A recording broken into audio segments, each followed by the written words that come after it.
बदलापूर येथील चिमुरड्या मुलींवरील अत्याचारांच्या घटना ताज्या असताना चौक वाशिवली रस्त्यावर तुपगाव हद्दीत जाणाऱ्या रस्त्यावर एका महिलेची छेड काढून तरुण फरारी झाला होता। मात्र पोलिसांनी त्याला शोधून ताब्यात घेतले। सदर तरुण एका राजकीय संघटनेचा पदाधिकारी असल्याची माहिती समोर येत आहे। शुक्रवारी सकाळी आपल्या लहान मुलांना शाळेतून आणण्यासाठी तुपगाव येथील 2 महिला येत असताना एका अज्ञात व्यक्तीने रस्त्याच्या कडेला वाढलेल्या मोठ्या गावातून बाहेर येऊन एका महिलेचा हात धरला तर दुसऱ्या महिलेकडे मोबाईलची मागणी केली। अचानक घडलेल्या घटनेने दोघी महिला घाबरल्या। त्यांनी आरडाओरडा सुरू केला असता हा तरुण पळून गेला। दोन्ही घाबरलेल्या महिलांनी आपल्या घरच्या लोकांबरोबर चौक दूर क्षेत्र पोलीस ठाण्यात तक्रार दाखल केली।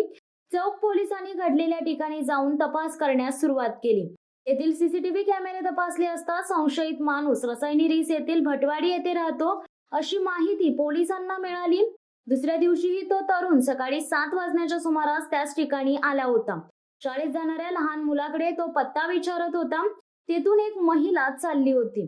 तो तिच्या मागोमाग निघाला। महिलेने आपला कोणीतरी पाठलाग करतोय या संशयाने लहान मुलांना घेऊन साई मंदिरात आसरा घेतला। ही बाब पोलिसांना कळल्यावर पोलीस तो ज्या ठिकाणी राहतो त्या रिस भटवाडी येथे गेले। तेथे त्याच्या घरातील माणसे राहतात अशी माहिती पोलिसांना मिळाली। त्यानंतर पोलिसांनी त्याला दुपारी 2 वाजता ताब्यात घेतले। पोलीस ठाण्यात आणल्यावर 4 महिलांनी त्याला ओळखले। चौकचे सहाय्यक पोलीस निरीक्षक मनीष मोरे यांनी ही कारवाई चौक पोलिसांच्या मदतीने केली।